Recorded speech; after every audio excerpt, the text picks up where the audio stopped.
Supreme court में Delhi NCR के आवारा कुत्तों को पकड़कर शेल्टर होम भेजने के फैसले पर आज फिर से सुनवाई होगी। इस मामले में कल chief justice of India B R. Gavai ने फिर से विचार करने का आश्वासन दिया था। दरअसल सुप्रीम कोर्ट ने 11 अगस्त को डॉग बाइट्स और रेबीज के मामलों को देखते हुए सभी आवारा कुत्तों को 8 हफ्तों में दिल्ली एनसीआर के आवासीय क्षेत्रों से हटाकर शेल्टर होम भेजने का आदेश दिया। कोर्ट ने इस काम में बाधा डालने वाले व्यक्तियों के खिलाफ सख्त कार्रवाई की चेतावनी भी दी। सुप्रीम कोर्ट के फैसले पर कई पशु संगठन और डॉग लवर्स विरोध जताने लगे।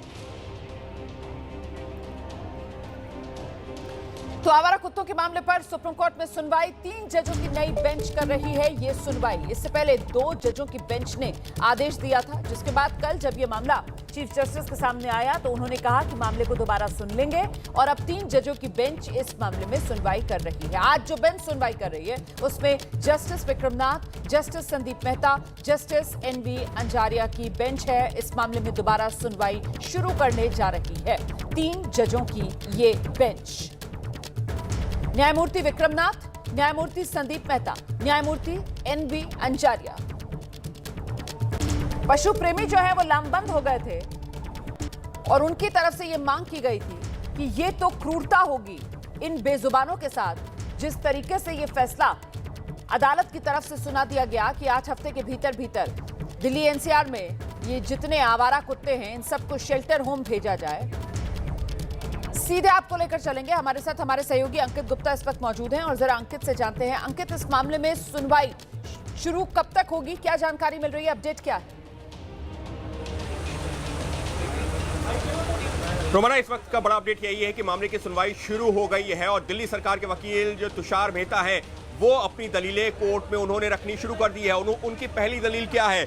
जो तुषार मेहता हैं दिल्ली सरकार के वकील, उन्होंने कहा है कि मुखर माइनॉरिटी और शांत मेजॉरिटी हर जगह है, मेजॉरिटी शांति से सहता रहता है। लेकिन तुषार मेहता ने एक और बात कही अपनी दलील में। उन्होंने कहा है कि यहाँ जो लोग डॉग लवर होने की बात कर रहे हैं, एनिमल लवर होने की बात कर रहे हैं, ये वो लोग हैं जो कि मटन और चिकन खाते हैं। तो ये कैसे एनिमल लवर हैं? ये दलील दी है तुषार मेहता ने। अब तुषार मेहता की अगली दलील, बच्चों की मौतों के ऐसे वीडियो सामने आए हैं जिनको जो है कुत्तों ने काटा था, रेबीज हुआ था, जो देखे नहीं जा सकते। तुषार मेहता बता रहे हैं कि देखिए आवारा कुत्तों पर लगाम लगाना क्यों जरूरी है, क्योंकि कई ऐसे मामले सामने आए हैं जहां पर लोगों को, जिसमें छोटे छोटे बच्चे भी थे, उनको कुत्तों ने काटा, उनको रेबीज हुई और उनकी जो हालत हुई है वो वीडियो जब सामने आए हैं वो देखे नहीं जा सकते।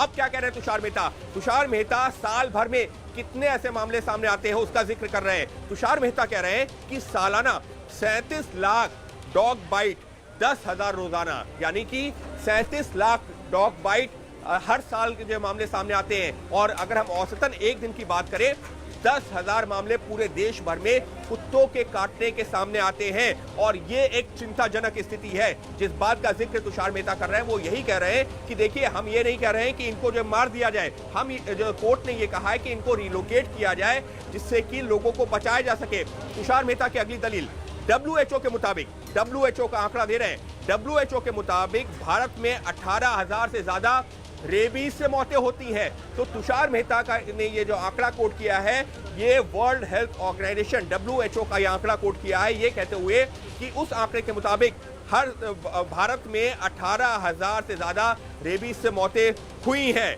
और अब तुषार मेहता की अगली दलील, क्योंकि लगातार दलीलें जारी हैं, जो सहयोगी निपुण सहगल के हवाले से आ रही है जानकारी, तुषार मेहता कह रहे हैं कि कोई कुत्तों को मारने की बात नहीं कर रहा है, उन्हें आबादी से दूर करने की बात की जा रही है। और फिर दोहरा रहा हूं, ये जो तुषार मेहता वरिष्ठ वकील है, ये दिल्ली सरकार के वकील के तौर पर दलीलें पेश कर रहे हैं। और आप नजर बना कर रखिएगा।